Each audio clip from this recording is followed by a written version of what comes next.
Welcome to Guide Guru. We hope this video helps. You start by confirming prerequisites.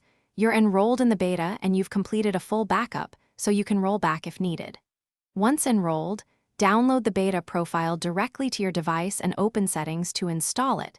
This lets the system accept pre-release updates. Make sure to restart immediately after installation, because the profile won't activate until the reboot. Doing this first reduces risk and gives you control over when the beta updates, rather than waiting for an automatic push. Once done with the reboot, you fetch the beta through Settings right arrow General right arrow Software Update. The build appears like a normal update. You should choose Install Now if you want immediacy, or Schedule for low traffic hours. Make sure your battery is above 50% or connect to power.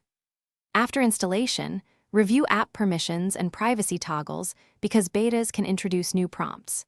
You'll also want to check storage and background refresh settings. Those help maintain performance while you evaluate new features. To finalize, validate the experience by testing core apps, camera, and communications. Use the built-in feedback tool to file reproducible bugs with logs and steps.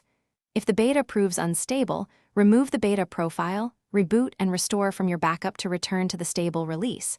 This preserves your data. Make sure to keep ongoing backups because downgrades sometimes require a full restore.